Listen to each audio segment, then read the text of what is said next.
Jr., Judge presiding. All persons having business before this court draw near. Give attention and you will be heard. May God save the United States of America, the state of Florida, and this honorable court. Thank you. Be seated, please.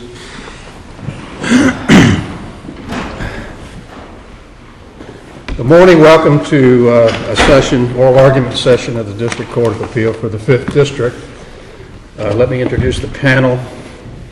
As the Deputy Marshal indicated, I'm Judge Torpy. To my right is the senior judge on the panel, Judge Thomas Sawoya.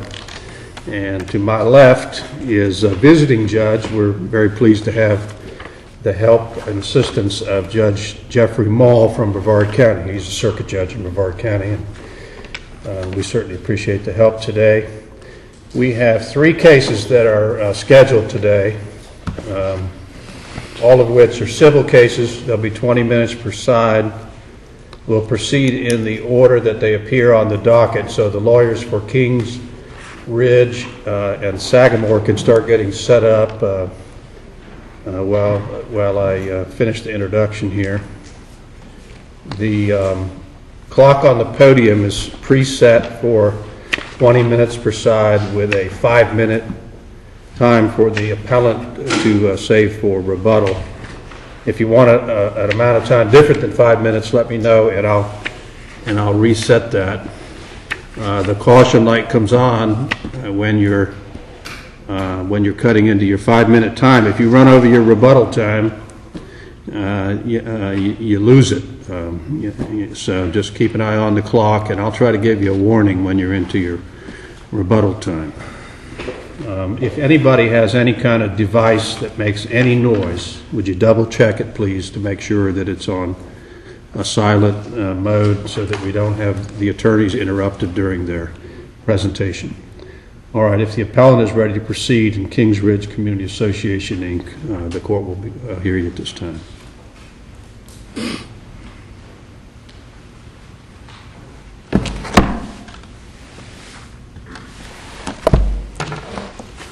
Good morning. May it please the court, my name is Patrick Howell, and I'm here today on behalf of the appellant. I would like to reserve 5 minutes for rebuttal. Today I'll refer to my client, Kings Ridge Community Association, as the association, and the appellee, Sagamore Insurance Company, as just Sagamore. This court should reverse the trial court summary judgment because the plain language of the Sagamore... Now, you were here Tuesday on behalf of the same... I was here on Thursday. Right? I was here on Thursday. Oh, Thursday of last week. Yeah, right. Yeah, okay. Exactly a week ago. Right. That was the suit over the defects, right? That's right. Okay. That's right, Your Honor. Different issue, same factual background. So did the trial judge conclude that it was not a collapse, that the roof had not collapsed? The trial judge concluded that the roof was still standing, and therefore did not collapse under the terms of the policy, apparently applying some of the language of some of the subsections to the insurance policy. That's not defined in the policy, the word collapse?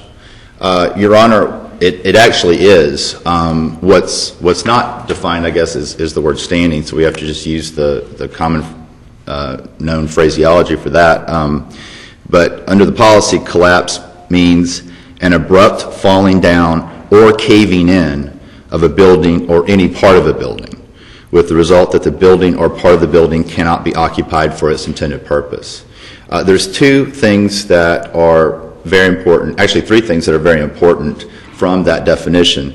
Number 1, it's not just falling down that is in the definition, it's also caving in. And so that's based on some of the other cases that have looked at this exact language. That's very important because falling down does sort of mean reduced to rubble. Caving in can have a lesser implication.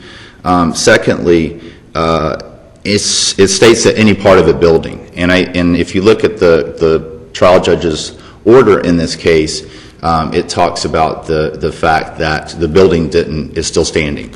But that's not what the policy says. It's the building What about or the any part part of of the building. What about the part of the policy that says a subsection C, a part of the building that is standing is not considered to be in the state of collapse, even if it is separated from another part of the building? What does that mean? Well, what the Malbico case states, which is a case that we cited in our briefs that interpreted this exact same language. What the Malbico court said is that standing is the opposite of collapse. Therefore, this creates an ambiguity in the policy. And the Malbico court then went on and said it was an ambiguity that resulted in deference to the insured, and they granted summary judgment. Some courts interpreting this language, seeing the ambiguity, just sends it back and says that the ambiguity has to be resolved. What about subparagraph B that says a building that is standing or any part of a building that is standing is not considered to be in a state of collapse even if it shows evidence of cracking, bulging, sagging, bending, leaning, setting, shrinkage, or expansion? That same language was also addressed by the Malbico court, and they said the same exact thing. The other thing that's important to note is that is the policy an identical policy in terms of the collapse provision as the policy we have in this case? It's exactly the same language. Right. And so you're saying that constitutes an ambiguity that renders the policy unclear, and so that would inure to the benefit of the insured, rather than the insured. Exactly, Your Honor. In some states, including Oregon, the analysis after you find an ambiguity is that you have to look at the intent of the parties. That's not what Florida follows. What Florida follows is that you basically inure to the benefit of the insured. So the Oregon court, for the insured at least, there was a more intense process to follow. Once we find ambiguity in Florida, then it inures to the benefit of the insured. So exactly, Your Honor, both C and D were found by the Malbico court to create an ambiguity in the policy. The other thing that's very important is that those words, cracking, bulging, settling, shrinking, expansion, those words are not used by our expert or by Sagamore's expert in this case. If you read the engineering Well, the roof studies. is certainly sagging, isn't it? What's that? Isn't the roof sagging? I mean, the roof hasn't completely come down, has it? It's not standing. Standing, which means to remain upright or erect. No, is it sagging? Is it sagging? That's not a word that is used in the engineering studies. The engineering studies use the word deflected.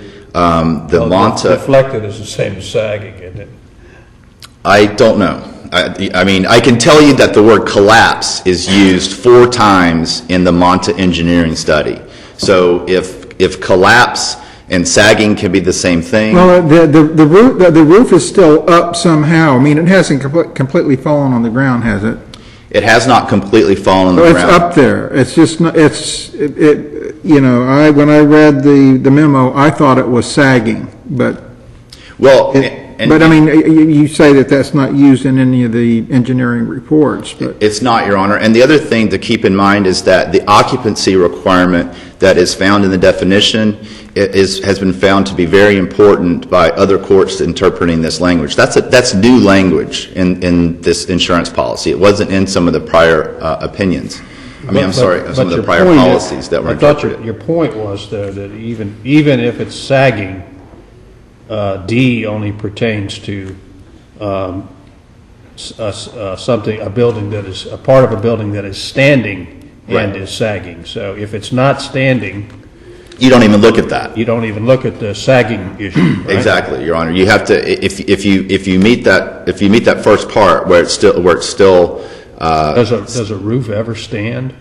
I mean, standing seems to be something that pertains to walls. I think that, this policy is not the best written policy, which policy is. But if you're going to look at standing in place or remaining in place, I guess that's the way we would look at it. Speaking of that, this policy, what the insurance company wants as far as an interpretation is that if the building is not, if it's not reduced to rubble, then there is no coverage. And that's not a reasonable reading of this insurance policy. What's it's your coverage argument without about coverage. about the abrupt part? Didn't the trial judge say that it wasn't abrupt because it had been a gradual settling of the roof? I don't know that the trial judge said it. That was certainly argued in the appellate briefs here before this court, and it was based upon the language that was included in one of the engineering reports that said that there was a progressive failure. And so they hit upon that progressive failure. Well, anything can be a progressive failure. You're talking about roof trusses that are all in line.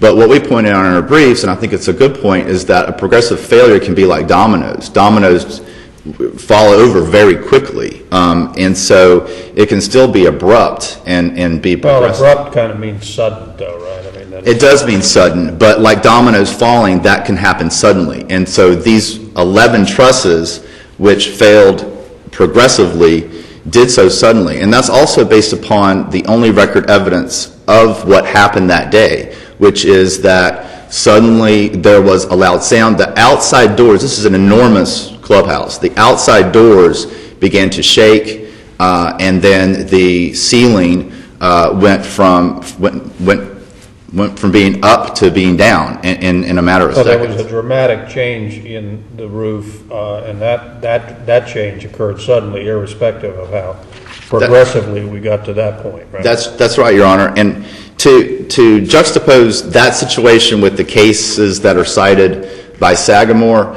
the one case that they rely upon, which is the Mount Zion Baptist Church case, which is also looking at similar policy language, that was a progressive failure over 15 years.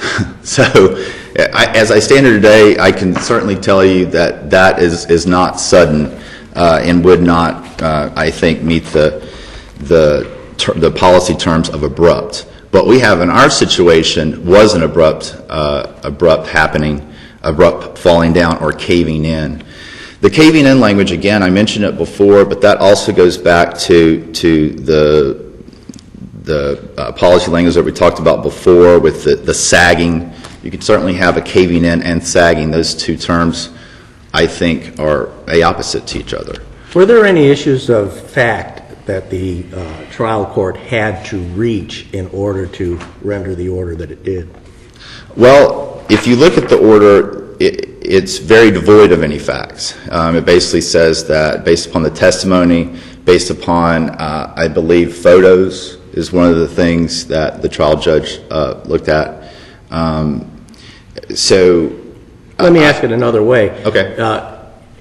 Did you ever argue or consider, because it didn't really look like it in the record, that the court reaching its decision, or in any of your brief, it didn't really look like you stressed that, hey, there were issues of fact that needed to be resolved by a fact finder?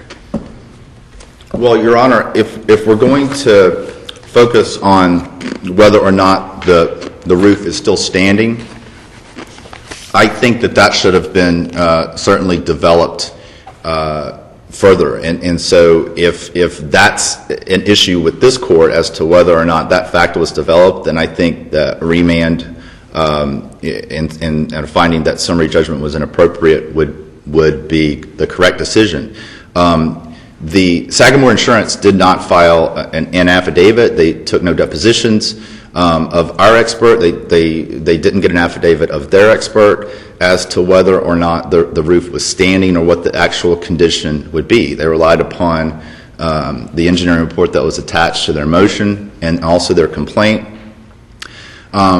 And so that certainly could be a fact issue that could be developed more fully. But I don't know that you ever considered that really important. It almost sounded, in reading the briefs, it almost came across that you all pretty much agreed to the facts, even agreed that the experts were pretty much in line and didn't consider it a big factual issue. So it almost looked like you all agreed that the facts were the same. You had opposing summary judgments, and it sounded like you were all agreeing to the facts. Was that the case?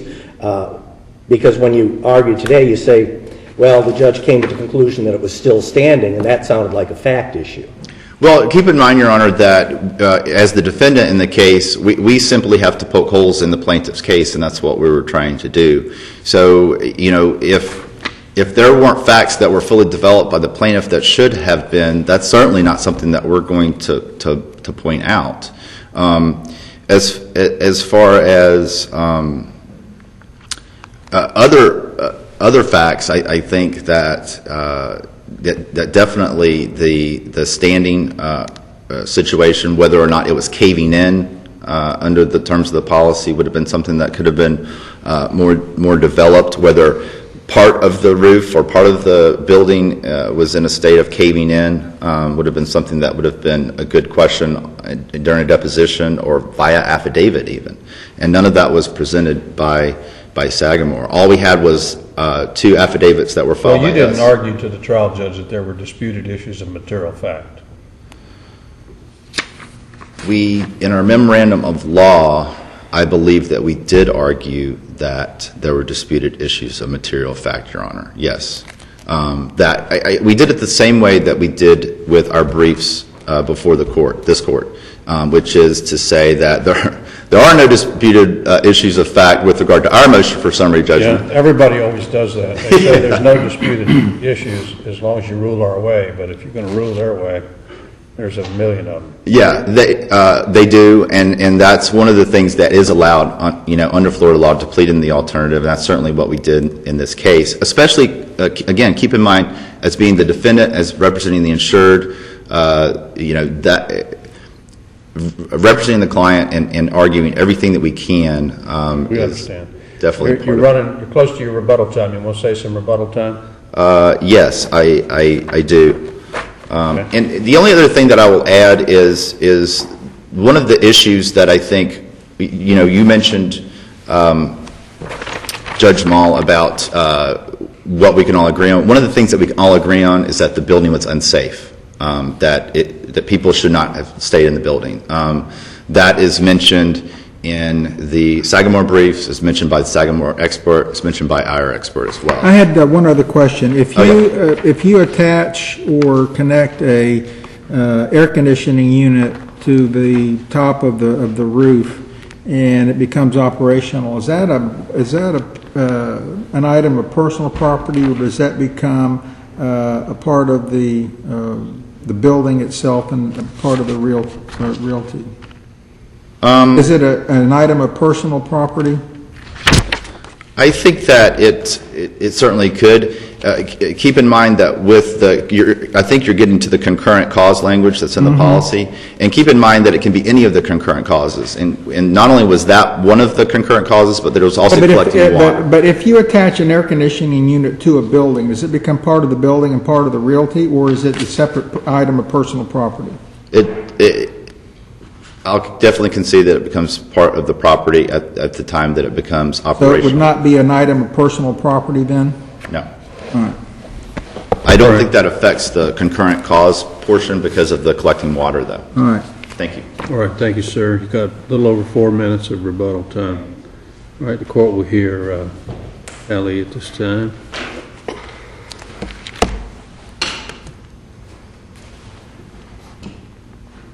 May it please the court. Good morning. My name is Jennifer Kennedy, and I represent Sagamore Insurance Company, which will be referred to as Sagamore. Your Honor, I think the court appears to have a very clear grasp on the issue here. The question presented is whether the state of the clubhouse was such that it was a collapse under the additional coverages portion of Sagamore's policy. Well, I mean, is a collapse if it falls in, if it deflects, to use the word that the engineers use, if it deflects by 10 feet, is that not a collapse?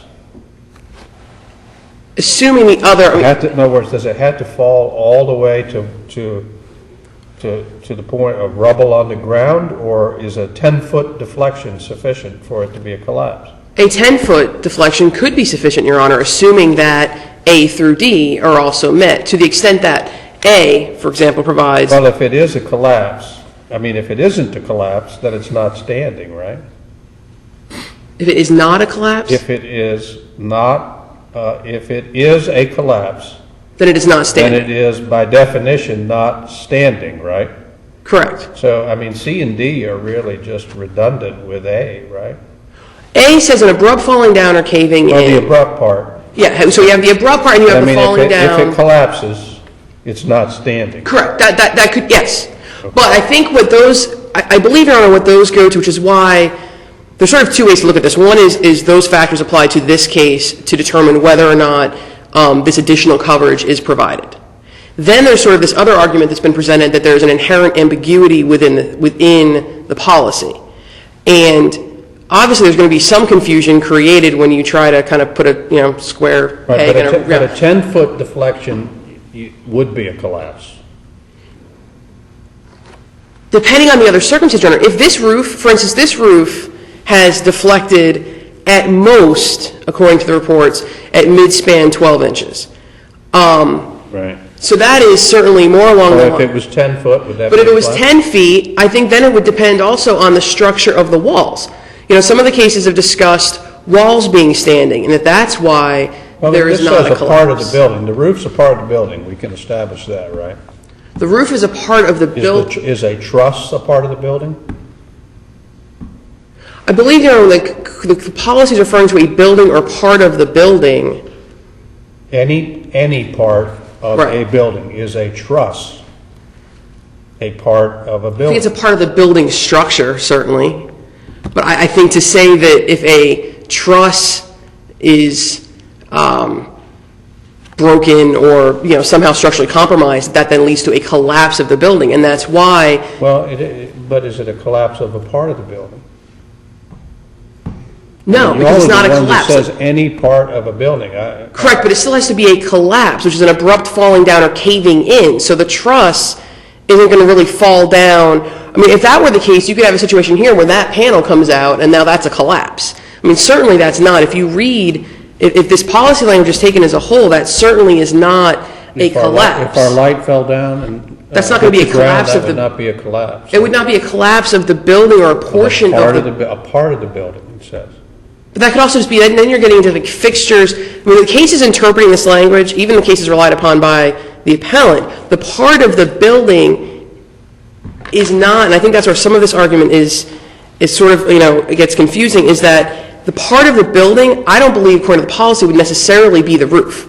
But now, even if you want to consider it to be the roof. Well, you all could have said structural, a part of the structure. You could have said a structural part of the building. You could have said a lot of things. You're the master of your own contract, but you all said any part of a building. Any is very broad, and part is just,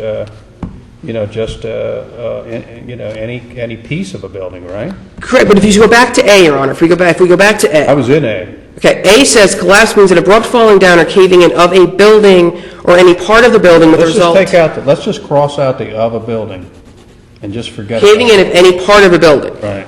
But there's supposed to be a caving in, abrupt falling down or caving in Well, of if the you have a building. center span truss that deflects by 12 inches, why is that not a caving in of a part of the building? Because the building is still standing, and that would be considered under D, where that then becomes, that's why there's the further clarification of B, C, and D. B, C, and D don't serve, simply as like an alternative. It's with respect to buildings, How do I know that? because the policy reads, Your Honor, D, collapse. Oh, the policy also reads that what happens in A, where the building cannot be occupied for its intended purpose, which I think the record says is everybody agrees that it can't be used now for its intended purposes, not right now. Can't be done, right? Correct. I believe the engineer said it was unsafe. And we know the ceiling dropped. The ceiling did not drop. Was it 9 inches? Correct, Your Honor, but again, the ceiling. And then the trusses deflected 12 inches, and it all happened on this day where everybody heard the loud noise, and now the building can't be used, so it seems to meet A. So then I go and say, okay, it met A, it looks like we're all set, and then you want to explain it with B, C, and D, but you tell me they're not alternatives. Well, I think they're further clarifying what a collapse is. Or are I mean, they all of those- ambiguous? No, Your Honor, I do not believe there is an ambiguity. I mean, the A, B, C, and D. Well, maybe I misunderstood you at the outset. That's why I asked you if it is a collapse as defined in A, then it is not standing anymore, right? Then it would not be a building that is standing. Well, it doesn't have to be a building that's standing. Or part of the building. Yeah, But that's so what I'm if you have a collapse of If you a have a part true- of a building, if you have a caving in of a part of a building, then by definition, that part of the building is no longer standing, right? Which would then satisfy B, C, and D. Right.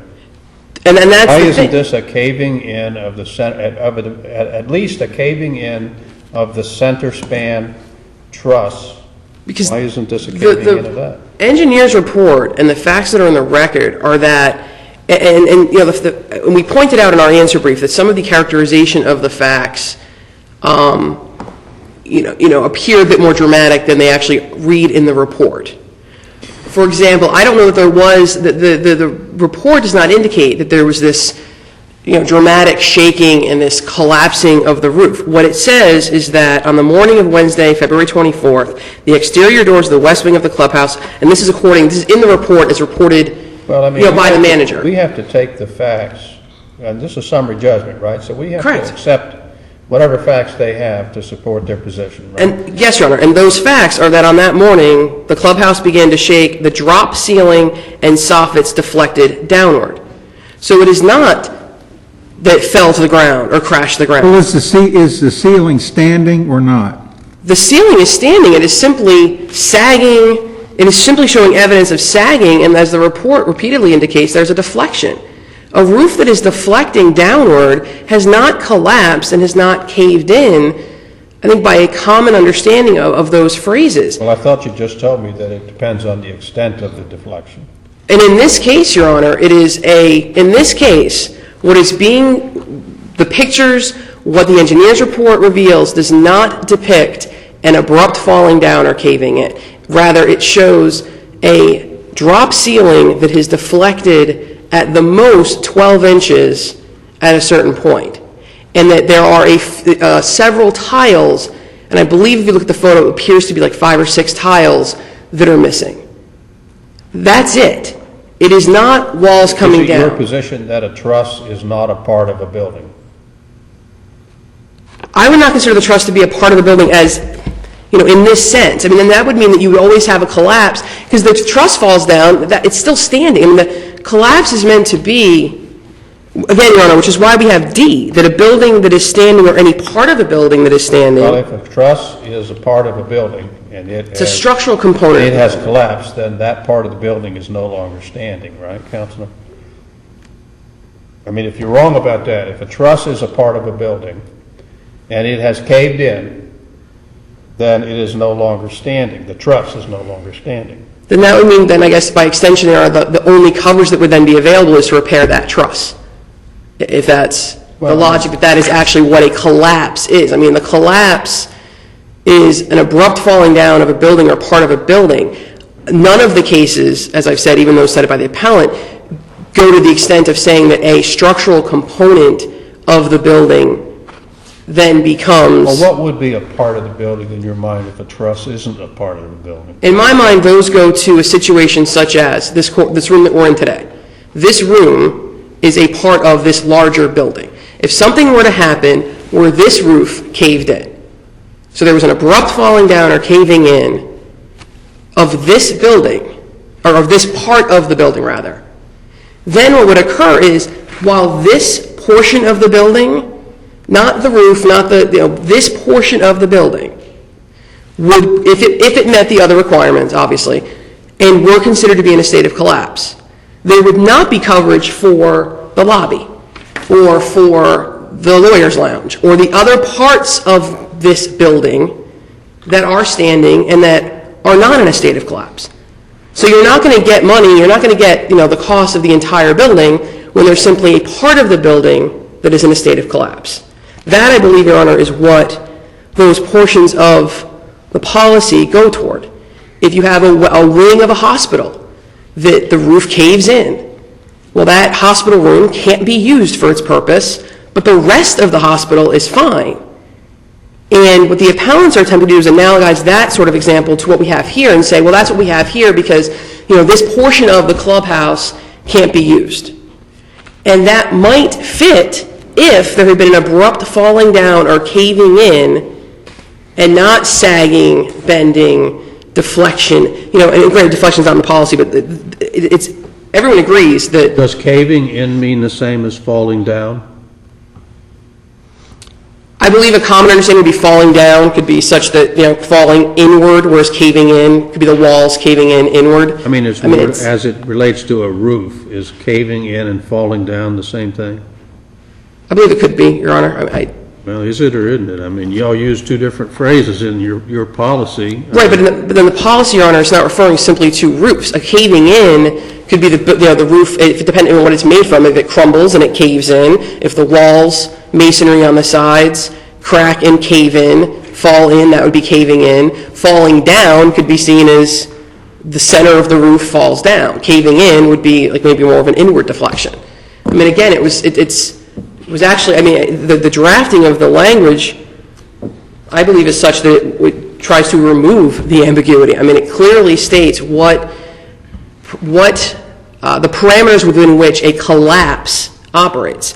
A collapse is more than, I mean, this is additional coverage. This is a separate type of coverage that is available under the policy. Therefore, logically, it's going to cover things that are not typically covered. Your argument isn't that the entire building has to crumble and fall in. It's just the part of it, right? Correct. If this roof had completely fallen down, we wouldn't be here today, right? Correct, Your Honor, because then it would satisfy... Essentially, according to the way I read the engineering reports, it looks as though it's in such bad shape that maybe all they need to do is just wait for that to happen and then file the claim, right?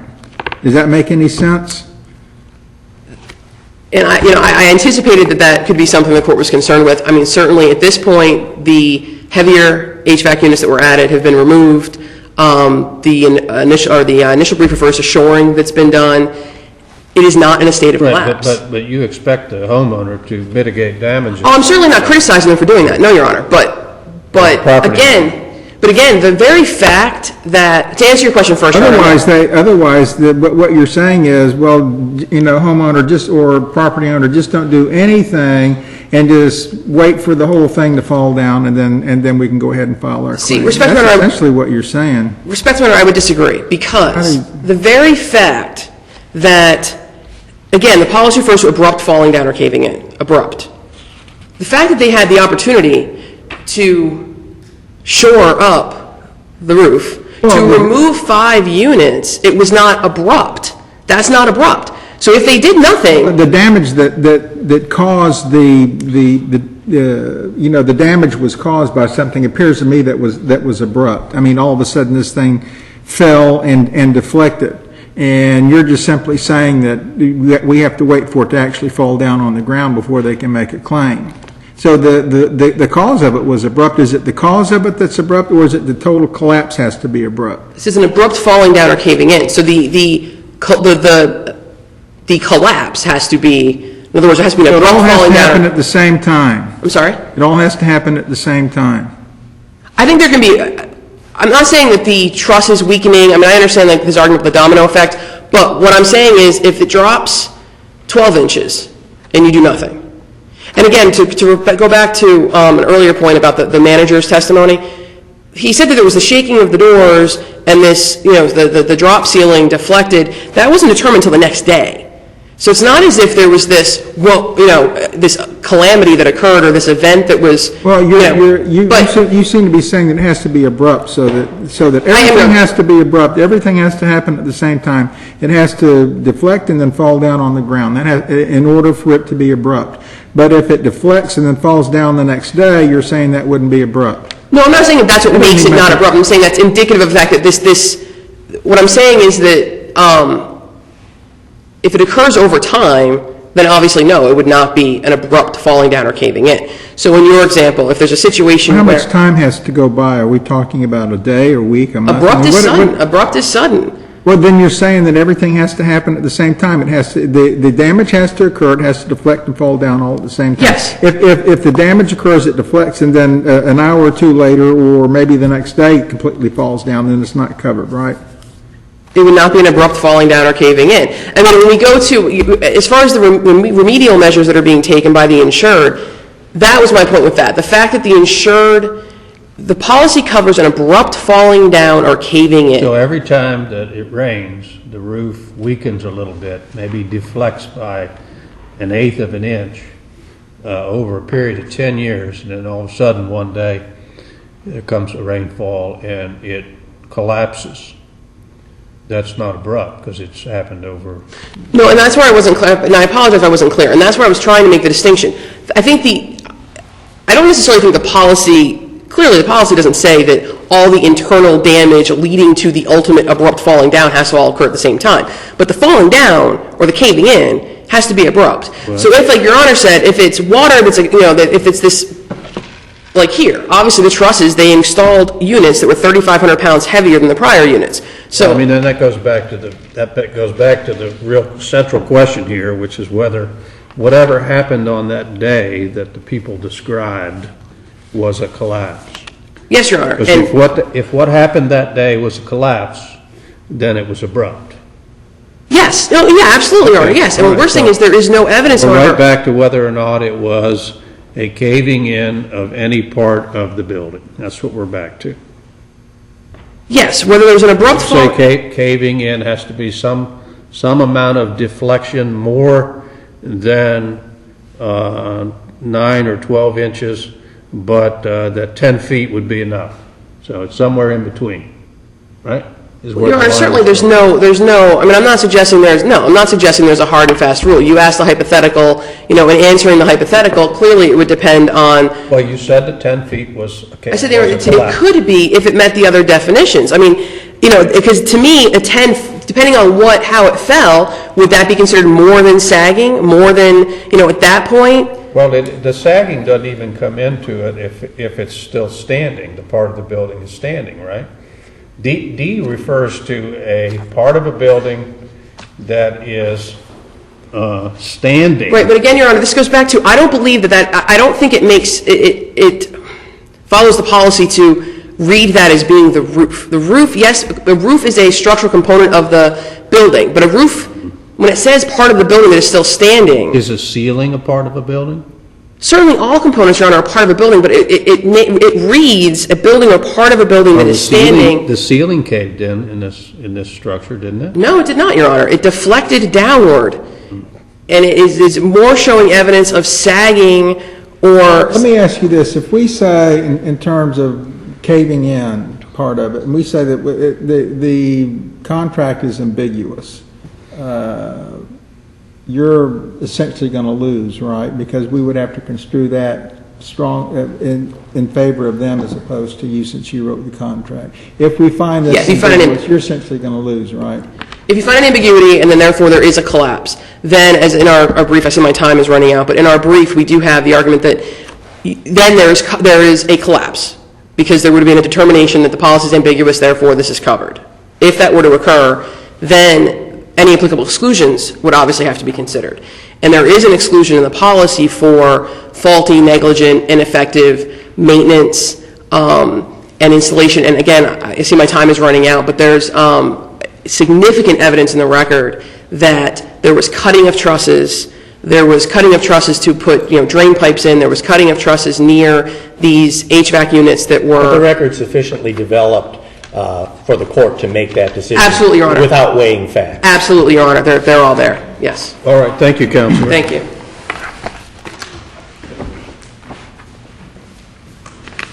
All right. You got a little more than 4 minutes of rebuttal time.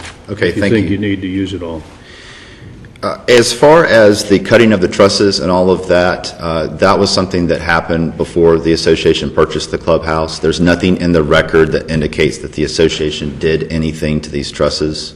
That's set forth throughout the Sagamore brief, and it's just not in the record.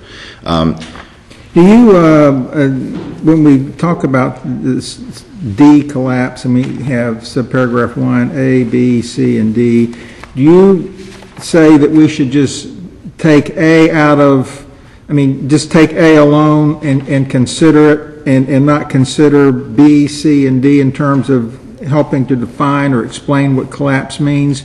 Or do you think that all of those paragraphs should be considered together in us arriving at what does the policy mean by collapse or caving in?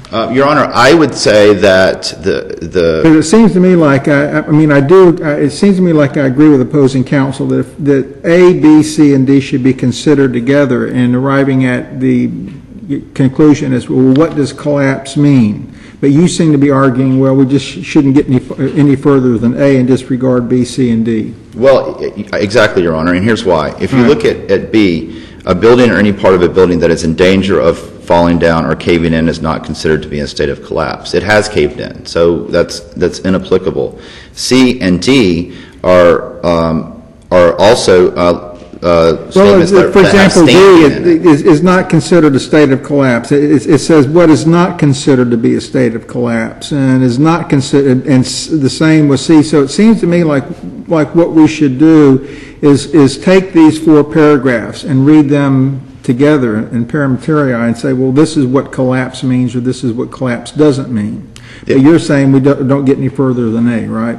I would say reading them all together creates an ambiguity in the policy. It seems to me like that would be your stronger argument. I mean, we read them all together and then we say, well, we really don't know what caving in means because they're using falling down or caving in. What does caving in mean? Falling down means it falls down. It could be all the way to the ground, or it could be falling down to a certain level, and then it just kind of hangs there. Caving in, could mean something different. Why would they use different terms? So right, and that was the focus of the Malpro Court when they disregarded B, C, and D. And what they said was the test, if you look at the language, here are the 2 things that an insured has to show in a similar situation. Number 1, that the item, the roof, abruptly fell down or caved in, and the association has showed that here. And then number 2, such that it could not be occupied for its intended purposes. That last part's conceded by all the parties.